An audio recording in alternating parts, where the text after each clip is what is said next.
Mirëmëngjes, ditën e dytë panajirit turizmit në Shqipëri. Shumë faleminderit Iceberg Exhibitions që na ke mundsuar këtë hapësirën që mendoj që është mbase pothuajse premier që i jepet zë publikisht, le të themi, profesionistët vërtet terrenit, ata që rrinë ditë mas dite me shumë gjasa 7 apo 8 apo 9 muaj në vit, gjitur me turistët, nuk ndajnë krevatin, po ndajnë autobusin, ndajnë restorantin, muzeun, hotelin, edhe që e din shumë mirë se ku kemi vend për të entuziazmuar, edhe ku na çalon puna, le të themi. Edhe unë jam Elton Çavushi bashkë me Fatjon Selimajn do ta e kemi le të themi ndërtu këtë panelin me Enin që na ka mbështetur shumë edhe që ka qenë patjetër që ka dhënë flakën këtij diskutimit, edhe do prezantoj të ftuarit, të cilët janë Dafina Daja, që kemi gocë të re sapo martuar bashkë me Kristin këtu, që vjen nga terreni, nga zona e Fishtës, që ka milituar në të famshmin Mrizi i Zanave të Fishtës, edhe që përpara rreth 2 vjetësh bashkë me familjen e saj të mrekullueshme kanë iniciuar një guest house të vogël, po plot me sharm edhe me detaje, edhe me rrëfim, që ka emrin Babano Guest House. Dafi do ta jap fjalën, po i prezantoj të gjithë bashkë. Kemi Zamir Kurtin, një emër absolutisht i rëndësishëm, një nga baballarët e turizmit që transporton, që i merr njerëzit nga Rinasi, i çon nëpër male, nëpër fusha, nëpër dete, nëpër site arkeologjike, edhe i çon prapë në Rinas, si kokra e mollës. Shumë shpesh, për te një shofer, po shumë faleminderit në drejt. Kemi Endri Karajin, që është një profesionist i ri i mikpritjes nga Mrizi i Zanave i Urës Tabakëve i Tiranës. Endri do na tregoj vetë, po me eksperiencë çuni ri fare, po me eksperiencë mjaftueshme sa të ketë plot gjëra të rëndësishme për të thënë. Edhe kemi Marieta Xhepën, e fundit por jo për nga rëndësia, housekeeping, The Crown. Marieta ka plot vite eksperiencë, Marieta e di shumë mirë se çfarë mbetet pas kur një turist kalon një natë në një hotel të kalibrit të Crownit. Le të themi Marieta di shumë mirë ta lexojë se kush është mund të japë ca këshilla se ku duhet vazhdojmë edhe të kërkojmë tregje të reja. Dje u fol shumë për marketing edhe për tregjet e reja, e Marieta me shumë gjasa mund të japë ca idera dhe opinione shumë të rëndësishme. Fatjon? Mirëmëngjes gjithëve, falenderojmë shumë Elin që na mbështeti këtë ide në fakt. Unë vi nga një eksperiencë shumë e gjatë edhe në të gjithë industrinë, në të gjitha hapat e saj, por shumë e rëndësishme që sot jam në një tjetër koncept dhe nivel, si drejtues apo si founder një kompanie, dhe kush më shumë se unë apo se Eltoni që i kemi kaluar gjithë hapat mund t'i kuptojmë pikërisht ata që punojnë çdo ditë për të arritur ato suksese që shpesh pronarët apo CEO-t e kompanive avantohen dhe themi ne kemi sukses, kemi bërë sukses, por në fakt suksesi u mendoj që vjen pikërisht nga njerëzit, nga humanët, nga ato që për ditë punojnë fort për kompaninë që të arrijnë këto suksese. Mirëmëngjes dhe njerëz gjithëve dhe mund të fillojmë me pyetjet. Me pyetjet, ne do bëjmë një bisedë. Këtu do ketë me shumë gjasa pyetje që do na vinë në momentin e fundit. Çka ka ndodhur është që Eni na ka dhënë 45 minuta shumë të çmuara, i kemi kaluar ca, do përpiqemi që të bëjmë më të mirën për ato, kështu që zonja dhe zotri do bëni më të mirën e kohës përgjigjes. Pa u vënë siklet do kënaqemi. Zamir, do e filloj me ty, me thënë drejtën, nëse më lejon. Mikrofonin e ke aty? Po, të lutem. Sa vite u bën në terren? Në terren u bën që në vitin 2004, që merrem me transportin e turizmit. Kam bërë grupe pafund, me fjalë. Besoj se ke numëru. Ja, jam po me siguri me vjetra mira, po në rastin tënd nuk mendoj që vlen numri, po cilësia e njerëzve të cilët ti ke shëtuar. Cilësia e njerëzve për mua për shembull kanë qenë anglezë, shteteve të ndryshme, me fjalë angleze, gjermane, japoneze. Unë për shembull për veten time jam munduar që t'i kënaq turistët, të bëj një shërbim me fjalë shumë të mirë dhe nuk ka bërë vaki që mu ditën e parë në Rinës kur kanë ardhur me valiqe, një fjalë jemi përshëndetur dhe ditën e fundit nuk ka ikur njëri pa më përqafuar. Exact. Kam bërë maksimumin. O Zamir, me që jemi këtu, jam shumë kurioz. Si e menaxhon kohën, besoj je shumë kohë jashtë shtëpisë. Si e menaxhon kohën mes turistëve që arrin edhe deri në përqafime dhe është gjë shumë e mirë, dhe familjes. Pra si justifikon këtë mungesën tënde në familje? Mungesën në familje, kur jenë punë, s'ke si ta justifikosh. Përderisa je gjithë kohën, me fjalë, vjen merr grup, lën grup. Unë më shumë për atë periudhë jam i përkushtuar për punën dhe turistet. O, Endri, unë di që përveç profesionit që bën tani dhe që je sot në panel, ti edhe mësues historie, letërsie. Sa të ndihmon kjo me turistët, pra a tregohesh artistik me ta, a tregohesh në të gjitha dimensionet e të qenurit një mësues letërsie? Pjesa e të qenë një mësues është një pjesë akoma më e mirë për turistët, për arsye se ndihmon në rrjedhmërinë time, në mikpritjen dhe të shpresa më shumë gjërat bazë traditën e shqiptarëve. Gjithashtu çdo turist kur largohet mundohem që të jap disa nga fjalët bazë të gjuhës shqipe, si për shembull faleminderit, përshëndetje, fjalë mikpritse ose çana bëjnë ne që kemi këto tradita. Radhë parë është mikpritja, sjellja. Dhe çdo turist që vjen e vren këtë. Nuk largohet njëri pa në përqafuar, pa në përshëndetur. Do doja edhe kam dhe një diçka në fakt që ta vazhdojmë bisedën. Sa të vështirë e ke ti në një restorant që është tradicional i Veriut, që patjetër edhe pjatat kanë emra specifik të zonës, patjetër edhe produkti është i zonës. Sa të vështirë e ke ti, sidomos i turistit huaj që nuk e njeh kulturën kulinarike dhe gastronomike tonën, që t'ja shpjegosh të pjatat, t'ja shpjegosh çfarë do thot mazezir, çfarë do thot fli. Sa të vështirë ke këtë? Për shkak të eksperiencës që kam gjatë këtyre viteve, nuk mendoj që është shumë e vështirë. Mundohem t'ja shpjegoj mënyrën e përbërësve, shpeshherë edhe foto, me anë të tyre duke treguar edhe gjithë procesin se bëhet, si për shembull si përgatitet maza, si përgatitet flia që kërkon një proces rreth 4 deri në 6 orë. Ja shpjegon gjithë procesin që piqet një nga një, bëhet me produktet gjithë, produktet bio, gjalpin, mielin, në gjithë në varësi dhe kjo, duke ilustruar edhe me foto, mendoj që është një ndihmë akoma edhe më e mirë për turistin, e bën që ndihet edhe më mirë. Mariet, në eksperiencën tënde, në gjithë këto vite që ke punuar në këtë fushë, më thuaj kush janë klientët që ty të gëzojnë kur vinë në hotel, edhe kush janë ata që të vënë në siklet. 2. Përshëndetje një herë të gjithëve. Falenderoj zotin Fation që na dha këtë hapësirë për të shprehur diçka dhe ne nga vetja jon, mbas gjithë asaj mundi e pune që bëjmë.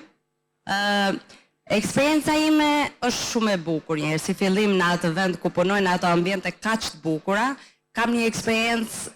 Nuk e di se si mund ta përshkruaj, mbas edhe fjalët nuk mund t'i gjej këtu, por që është diçka shumë e bukur. Me klientët kemi një komunikim shumë të mirë, do me thonë që nga hyrja kur vinë, që i presim me buzëqeshje, i drejtojmë, na pyesim për diçka, edhe pastaj vazhdon, do me thonë normal, me çdo gjë bukur atje që mund të klientët ndihen shumë mirë me ne, thjesht nga ajo fjale e parë mirëseardhjes. Pastaj varet se çfarë komunikimi mund të kemi me to, më shumë vinë të huaj, edhe pak në vështirësi gjuhën, por që ja kemi dalë. O Marieta, Eltoni po të pyet specifikisht, në bazë të origjinës klientëve, ka episode që për të mos bërë tani patjetër për të mos dalë nga konturi i situatës. Ka klient që unë e di që ka ndodhur situata të vështira. Nga cila zonë e botës janë këto klient, po të pyet Eltoni.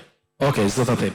Mirë, unë kam një pyetje për ta kaluar pak në aspekt personal. Përderisa edhe ky panel është për punojësit e terrenit, për ato të rëndësishmit. Të qenurit sanitare në një hotel shumë vite përpara ka qenë pak tabu. Sa e vështirë ka qenë ta bindësh bashkëshortin që ti bësh të punë, dhe ka qenë një punë e lodhshme e jotja që ta bindësh? e vështirë mund të ketë qenë shumë vite më përpara për ta bindur që të filloj punë diku. Ama te kjo puna që kanë filluar te hoteli jon nuk ka qenë as pak e vështirë sepse do punoja diku. Edhe fal asaj që unë nuk kisha një shkollim për të kap një punë më ndryshe, kështu që ai e ka pranuar atë gjë. Nuk kishte se si ndryshe. Okej, super. As në lavdërove, as në shave, po në eksperiencën time, kur flet me këto zonja që punojnë në housekeeping, në qofë se s'gabohem, thonë gjithmonë, Gjermanët, sikur s'ka fjetur njëri në dhomë, pastaj se di, për ata që e lënë dhomën kështu. Megjithatë, detaj shumë i mirë. E diskutojmë, po jo, u tregove diplomatike, e ke qa, me thënë drejtën. As nuk shave, as nuk lavdërove njëri, diplomaci, ketë ardhme në ambasadë. Dafi, tani, si është kjo puna? Se ti ke mbaru masterin për drejtësi. Jo, për financë. Për financë, më falë. Bëre dasëm fenomenale, përfundove në televizor, etj. Punon të mrizi zanave. Ku e gjenë ti forcën që ti ke gjithmonë një buzëqeshje? Ti e ke të stampume apo e ke gjenetiken? Faleminderit shumë për ftesën një herë. Sjellja ose pozitiviteti në momentin që je në punë nuk është një gjë që ti e mendon nëse du ta bësh apo jo. Domethënë është një gjë që ti e ke brenda edhe detyrë ndaj klientit, që ndoshta ai ka ba rrugë, ka ba unë tek mrizi për shembull, unë njoh klientat që kanë pronotu 2 vite më përpara, 1 vit më përpara, thonë e kena pa këtë magazin edhe kena dash me ardh ëndër, domethënë, edhe pse ti të shkosh aty me një fytyrë jo të buzëqeshur. Në fakt, ndihem pak jo në vendin e duhur se unë 1 vit kam që mund të them që jam edhe unë në botën e biznesit, por fshati unë ku unë banoj është shumë i vogël, edhe është midis Shkodrës edhe Lezhës, po nuk është se është njoft kurrë për ndaj bukurit madhe natyrore apo diçka që ta bëhet veçantë këtë fshat. Kështu që tek bujtina jonë gjithë turistat që unë njoh ose takoj, që ai bën ato me ardhë dhe me pëlqy vendin është vetëm ikpritja dhe buzëqeshja dhe ngrohtësia që ato gjejnë, domethënë tek vendi jonë. Dafina, mirëmëngjes. Shëndetje. Ka një trend kohët e fundit që të rinj shqiptar përveç se këto po flas të zonave jashtë Tiranës, përveç se destinacion të parë kanë Tiranën, por destinacion kryesor po e kanë edhe të largohen jashtë shtetit për një të ardhme më të mirë apo për një eksperiencë shkurtër apo të gjatë. Çfarë të mban ty, një vajzë të re, në Fisht? Në fakt, ideja për të migru jashtë nuk është se s'ka qenë dhe të unë, domethënë, sepse unë mund ta kem mendu një moment, jo po të vazhdoj studimet, jo po studimet master, kështu që pjesa atyre të rinjve kam qenë edhe unë, por në momentin kur ti punon në vendin tënd, nuk ka domethënë të paguar, sepse ke printet tu, ke token tënde, sepse momentin që ti emigron, gjithmonë do ta kesh lënë diçka pas, domethënë shkon me atë pengun se okej, unë kjo jam. Kështu që besoj thjesht kjo, biznesi që unë kam me familjen nuk do e ndroja mas një gjatë tjetër në botë. Kush është një thirrje që ti do i bëje të rinjve shqiptar që jetojnë jashtë, që janë të zhgënjur atje, por unë e them shpesh, sedra nuk i lejnë që të kthehen. Kush do ishte një thirrje jotja që ti thrasim këto miqtar që jetojnë jashtë dhe të vinë të investohen edhe personalisht në Shqipëri? Në fakt, mendoj se jo vetëm sedra, por është edhe ajo vështirësia që t'ja fillosh prap diku nga zero. Kjo besoj është ajo që i sep ma tepër. Por në fakt, mendoj se çdo qindark e shpenzuar në vendin tanë ka vlerë 2 fish, sepse nesër mas nesër domethënë është e jotja. Ndërsa punosh për dikë tjetër në një shtet huj gjatë gjithë jetës, jeta është e shkurtër, kështu që të mbaroj shumë shpejt. Edhe në fund të ditës nuk do kesh diçka tanden, kështu që edhe me sa po shohim ne me turizmin që klientat kërkojnë ose diçka, ose të paktën për flas për zonën time ose llojin e biznesit që un kam kriju, nuk është nevoja as shpenzosh tepër, domethënë ajo që na kena bash thjesht stalla deleve që kemi pas, babi me një punëtor të thjesht shto ujë, shto miell, si thënë, e ka ndërtu atë murin ashtu, me thjeshtësi maksimale, domethënë, kena bërë diçka shumë vogël, edhe vitin që vjen domethënë ka rezervime gjatë gjithë sezonit, kështu që personalisht jam shumë krenare për këtë gjatë që kena arrit. A i del ko një vajzë që është në industrinë e turizmit, në industrinë e hotellerisë apo të gastronomisë, të merret me veten duke e ditur oraret e gjata që kjo industri ka?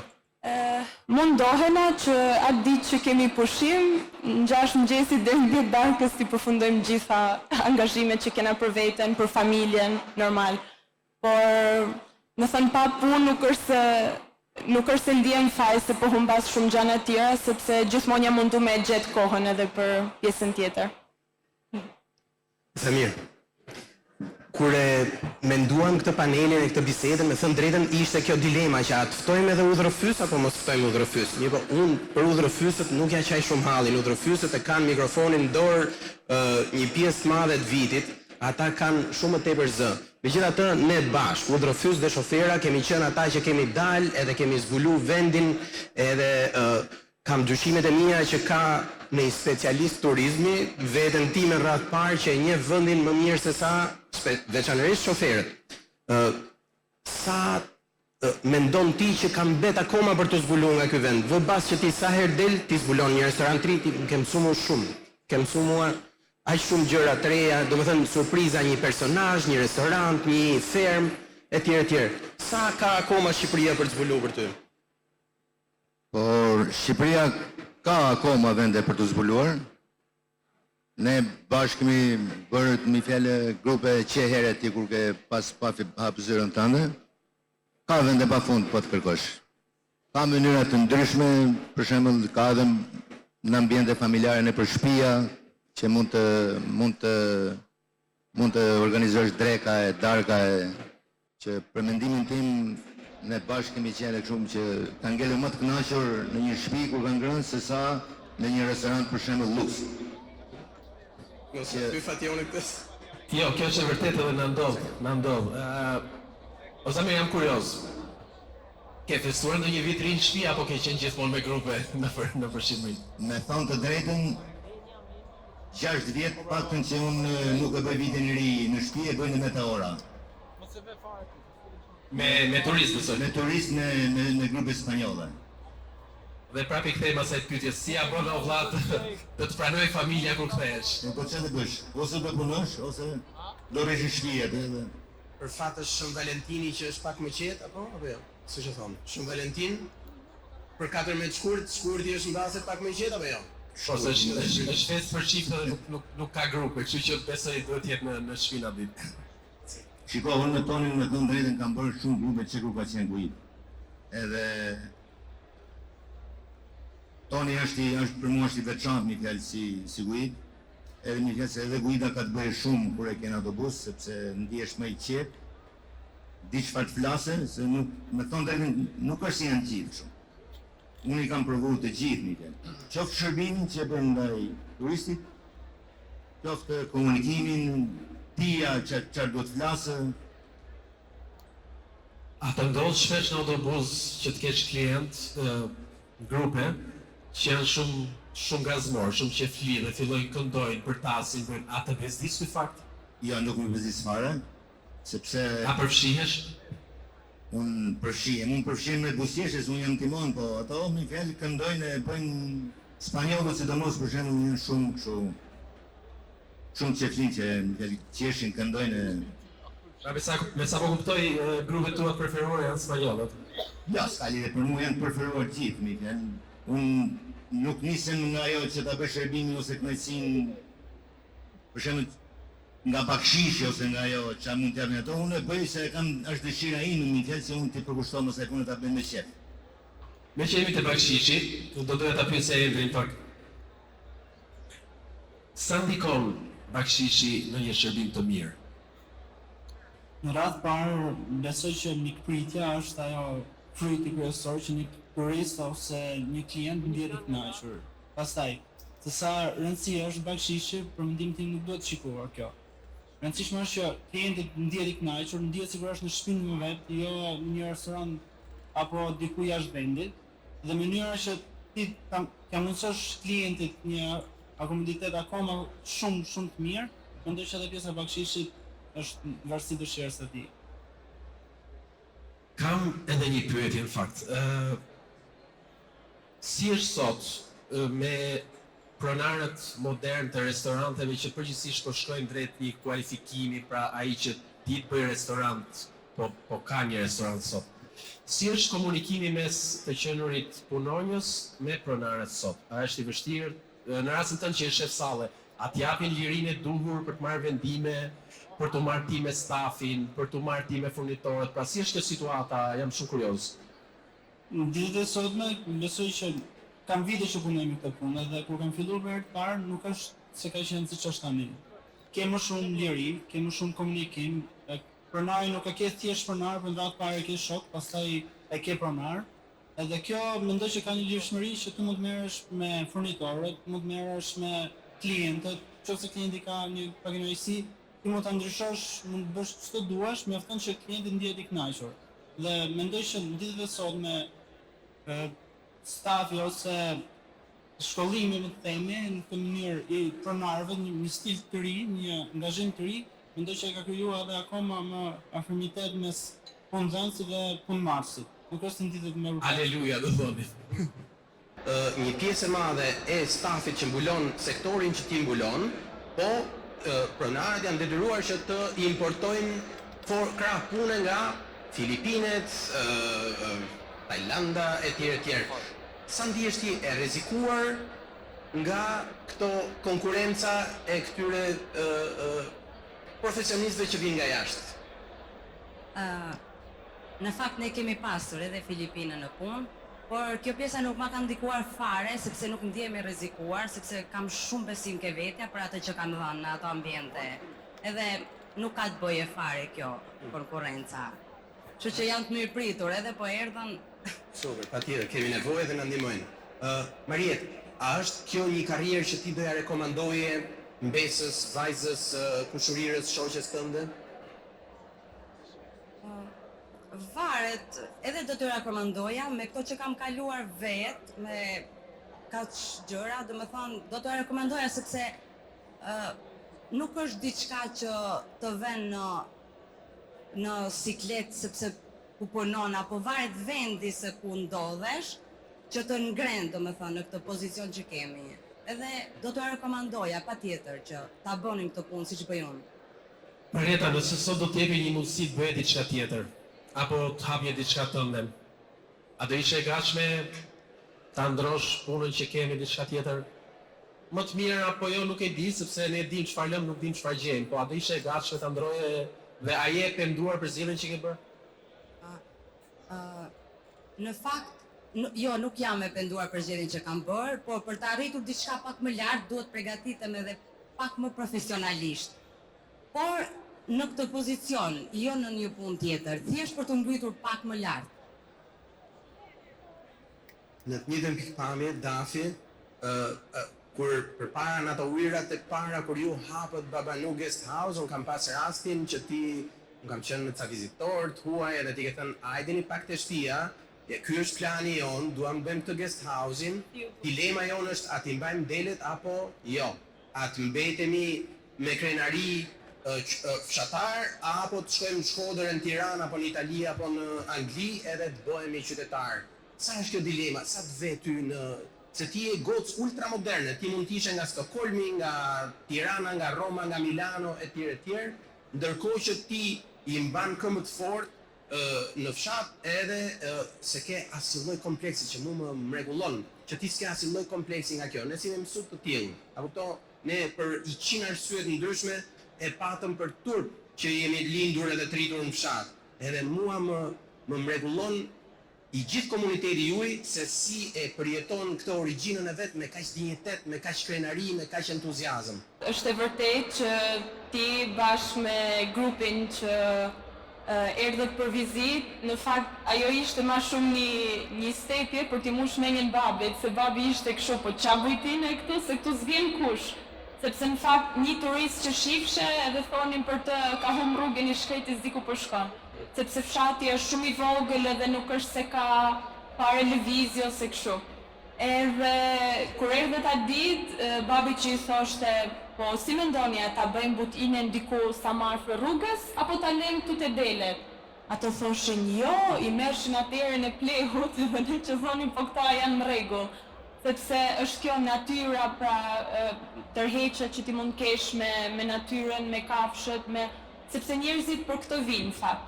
Edhe për mu nuk ka qenë kur ndrojtje, nuk mund të them më përpare, se kur je adoleshent, na nxirrte babi me dele, edhe normal që ne na vitë turp se mos do na shohin shokët e klasës.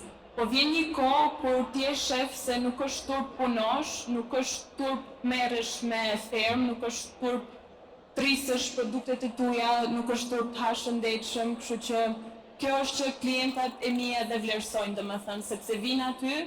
Edhe kur nuk jam unë, është mami që thjesht mundohet me atë anglishtin e saj të dobët, ashtë që i bani klientat për vete dhe mikpëritja dhe gjitha, kështu që për këtë është që e mbajnë kokën lartë, domethënë edhe pse mund të merrena me punë shumë të vogla. Ferma që keni hapur, në fakt Eltoni më foli pak, unë lumturova, sepse unë mendoj që çdo cep i Shqipërisë ka diçka për treguar botës dhe jo vetëm. Jam kurios, a i përfshini turistët në punët ditore, pasi unë mendoj që fermat e mëdha shpesh drejtuesit nuk kanë kohë të merren, pasi janë të angazhuar kthehen pak në komerç. Në rastin tënd konkret, a ke kohë, a ke mundësi dhe ato, a kanë dëshirë që ti përfshish në mjelje, në prashitje, në gjithë të gjërat e fshatit? Ma përpara na kanë pas neve edhe maj mend se ne kena pas një fëmijë shumë të lumtur me të thënë drejtën, edhe unë jam rrit duke hangër në sofër. Edhe majmen babin sepse ne jemi 5 fëmijë, edhe sado që kisha ndaj punë, na thoshte hajde një sklevërt e mi, shpejt këtu, shpejt atje, jemi rrit me punë, domethënë. Edhe jo më larg se muajin tjetër unë do kem tek bujtina 6 studenta gjerman, do vinë që të bëjnë një internship te Mrizi, po do flenë te bujtina ime. Edhe babe që ma thot, hajde na lësh studentat na i ditë, na bëj i punë kthej. Po në fakt gjithë kanë dëshirë. Unë kam pas turista që se kanë pas problem, shkojnë dhe te lopa, kanë dëshirë që me mbledh edhe fruta, perimet ndryshme të kopshit që mi konsumon.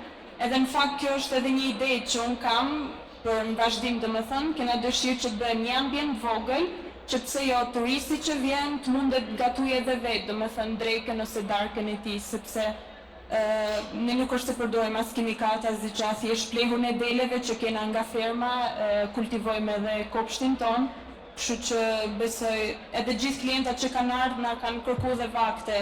Ne ju sugjerojmë restorante që janë afër, po thjesht thonë pas mundeni më na bani gjatë vogël këtu se ne duam të ham këtu. Edhe ky është një hap tjetër që unë mendoj përmes zgjeru biznesin pastaj. Ndodhin shpesh për hotele episode, sidomos me minibarin, e konsumova se konsumova. Si e zgjidhni? Do të thënë, një klient ka konsumuar diçka në një bar, ju rezulton që e ka pirë atë pijen, klienti se pranon. Si është qasja? Çfarë ndodh?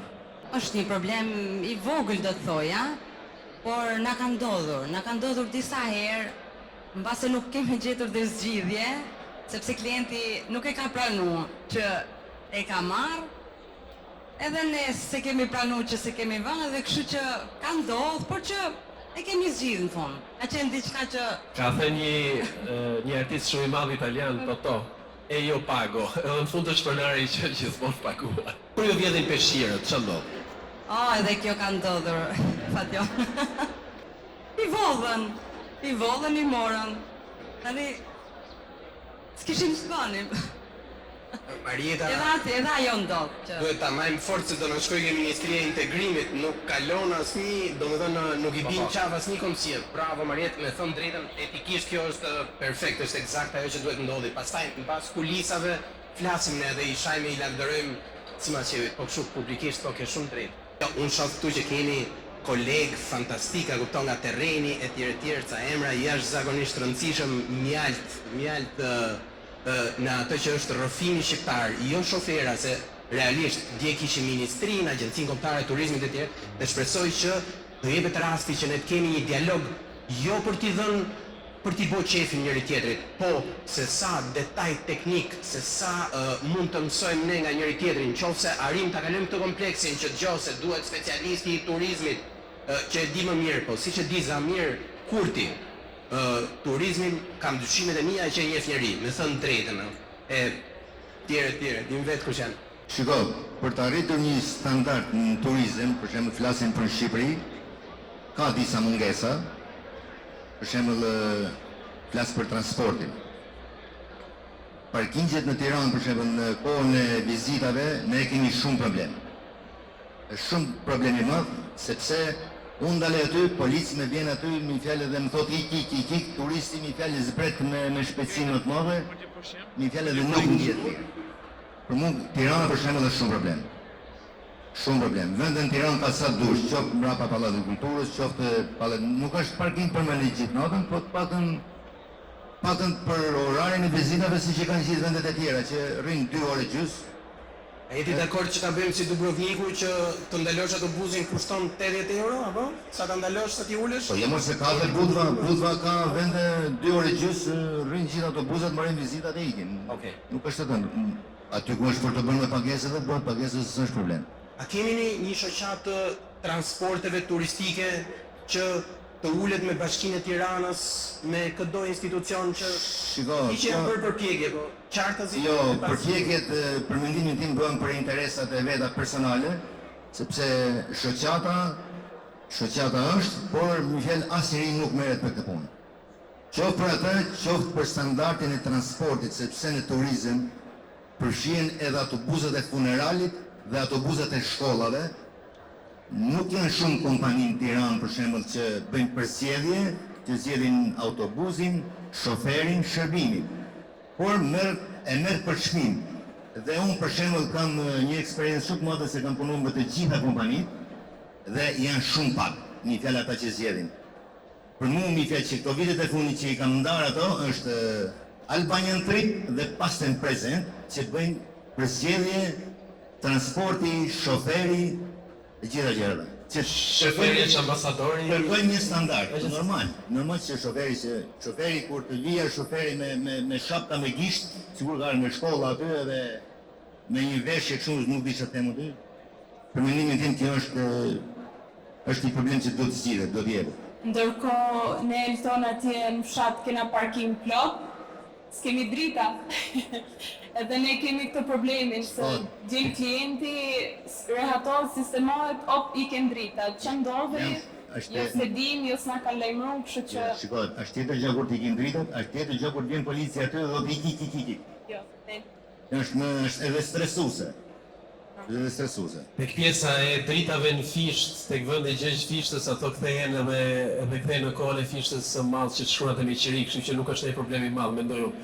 Ne s'dim ku të gatuar. Është problem për ju, në sop zjarrit. Po ne ndriçojmë vetë, po puna është dushe këtë tjerat se. Okej, Endri, një fjalë fundi, një mesazh për të rinjt që duan të bëjnë këtë profesion me pak pushime në javë, me pak pushime në muaj, me të gjitha festat zëna, me 1 milion problematika, por unë që mendoj që thellë, ky profesion i jonë që kemi zgjedhur, ka ca benefite të fshehura, ka një energji që sa do të mundoni të bëjmë një punë tjetër prapë të kthehemi këtu se s'rrim dot pa e bërë. Kush është mesazhi jot për të rinj që duan të fillojnë sot, që po bëjnë një shkollë profesionale dhe duan të futen në industrinë e mikpritjes? Mesazhi im për gjithë të rinjtë është që në radhë parë duhet heqin gjithë ndrojtjen, sepse emri kamarier në shoqërinë tonë ka një tabu për mendimin tim, dhe për gjithë të rinjtë mendoj që kjo duhet hequr, sepse në ditën e sotme kamarieri nuk është thjesht vetëm një kamarier. Në radhë parë është një mikpritës, në radhë dytë shërben, të jep gjithë nga dituria që ka ai për vendin e vet, për kulturën, dhe mendoj që të gjithë të rinjtë të sotëm duhet t'i përkushtohen kësaj gjë. Në radhë parë ka fitimet e veta, një ndër to është bakshishi, se funditës gjithë punojnë për të ardhurë, tu punon njëri për shef. Edhe nëse do një profesion që të kesh të ardhura sa më të shpejta dhe më të thjeshta, për mendimin tim është kamarieri. Por ka 2 probleme. Problemi numër 1 si deklaroni ju këtu bakshishi se s'paguani taksa.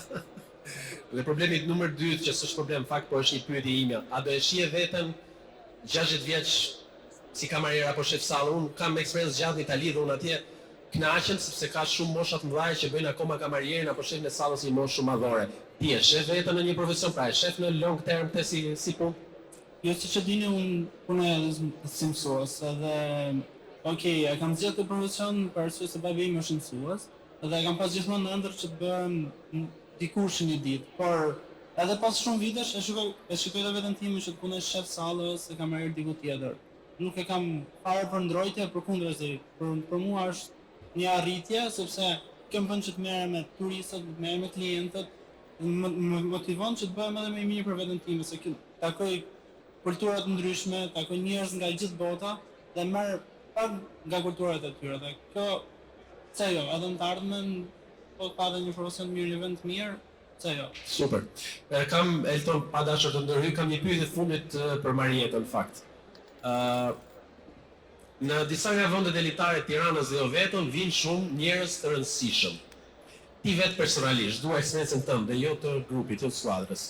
Ti vetë personalisht, kur shef një personazh shumë të famshëm shqiptar apo botror që vjen aty, tendenca jote është si reagon, kërkon foto, kërkon t'i japësh njohur, si reagon, domethënë kur shef një personazh, shef një këngëtar të famshëm, një ministër, një nuk e di. Kur vin persona të famshëm, më vjen mirë, sepse është një vend për të ardhur persona të famshëm edhe kanë ardhur goxha në hotelin ton, por që ne me uniformën do më pëlqen të bëj edhe foto, po nga uniforma që kam, edhe e respektoj shumë atë uniformë edhe nuk mund të më duket diçka që mos pishi punë. Po atë vjeni natë pëse kur ikin ato si se bëre një foto? Më vjen pak sepse i kam pak qef këto gjërat e bukura, po e kaloj, i kthehemi punës. Mariet, mos druj fare, uniformën e ke shumë të bukur, të jep hije dhe kushdo që bën foto me ty, e ka përgjegjësi për nder, mos kemë rashtare për atë punë. Është uniforma më e bukur që kam përdorur gjatë gjithë këtyre viteve dhe që do ta përdor. Okej. Davi, e ke një fjalë të fundit? Mua po mi tregojnë gjitha këto pyetje që ju bani këtyre, tham pse s'mi bani dhe mua. Sepse unë më ka taku Dua Lipa që ti shërbej edhe më kërkoj foto dhe s'pranova unë, domethënë se si thot edhe Marieta, po, isha më përparësi të punës edhe Pas keni pas një njohje të vjetër dhe Marieta njësoj me Dua Lipën. E ka thjesht zanat. Keni refuzuar Dua Lipën të dyja? O zot, më si sa vjen rasti. Po, edhe unë e kam takuar. ndërsa më intrigoi edhe pyetja që i bëre më përpara se ku është vetën tënde kur ti jetë 60 vjeç për shembull. Edhe thjesht e mendova për një sekond, po më vjen keq vetëm për faktin që unë kur ti jem 60-70 vjeç moshën e gjyshës time, nuk do kem ndoshta veshjen që ajo kishte.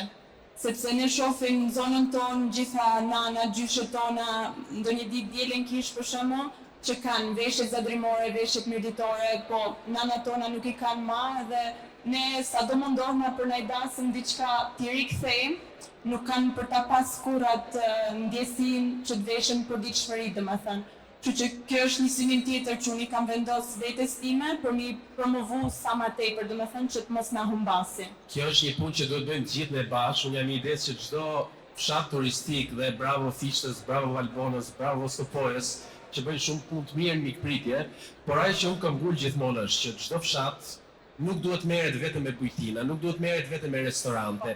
Duhet merret dikush me artizanatin, duhet merret dikush me baxhën, duhet merret dikush me diçka tjetër që ne ta vazhdojmë traditën dhe mbas 20 vjetëve nuk duhet ta vantohemi me rroba që i bleva te Zara apo te dikush tjetër, po të kemi veshjet tona, të cilat janë për tu krenuar. Kështu që është edhe punë juaja në lokalitetin tuaj që të indiriçoni kolegët, njerëzit që të hapin biznese të larmishme dhe të shumëllojshme që të plotësoni njëri tjetrin, të mbyllni atë shikuritin që keni aty dhe mos keni nevojë të bleni asgjë jashtë. Unë mendoj që çdo fshat shqiptar ka mundësinë të bëjë një vetë qeverisje, një vetë menaxhim të gjithë situatës. Ne te bujtina kena vendosur edhe një tapet që mund të ketë pas mbi, nuk e di, 20-15 vite që sillen për shtëpi dhe thonim kur do ta djegum se nuk e dona më. Edhe mami e ka pas punu vetë me vek, domethënë, edhe vetëm sot ne kena arrit me pa vlerën qaj tapet ose për shembull për punimin e ndeshit ose punimet artizane kanë, sepse shumë turistat e bujtina ime ju kanë pëlqyer mbulesat e tavolinës se këto, ne i kemi drejtu te persona që i kemi marrë edhe kështu ka zinxhir, domethënë kanë përfituar dhe kanë shit produktet.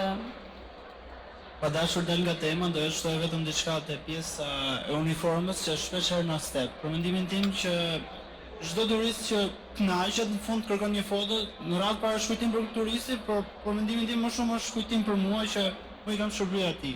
Dhe shpeshherë për mua fare nuk është ndrojtje që të bëj një foto me turistin më përparse, me uniform apo ku ta di. Po, është më shumë një memorie që shpeshherë postohet edhe në review, postohet në storyt e tyre dhe dohem që t'ja kërkoj gjithmonë atë foton që ta kem dhe unë kujtim. Ju çunat e keni kollaj se dilni pa make-up, po që qëllojmë pa make-up, që do atë foto? Përpara se në gjithë e kemi, kështu që...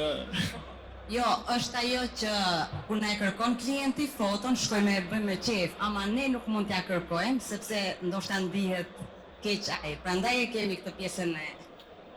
Nuk mendoj që një turist që ngel i kënaqur ose një klient ngel i kënaqur, nëse si kërkon foto do ta ketë dëzdi. Ka shumë për të folur, se ne gjithmonë jemi mësuar me panelet e drejtuesve, por unë po kuptoj sot që ne sot, unë edhe Tilton, do hapim një rrugë shumë gjatë sepse ka njerëz të artikuluar fantastik në të gjitha rangjet e mikpritjes. Pra, nga A-ja te Z-ja. Kështu që jam shumë i lumtur për këtë panel, unë falenderoj shumë për komoderimin, falenderoj Enin edhe gjithë stafin, falenderoj të gjithë panelistët edhe punë të mbar dhe mbani pozitivitetin fort. Shqipëria ka shumë për të bërë. Faleminderit.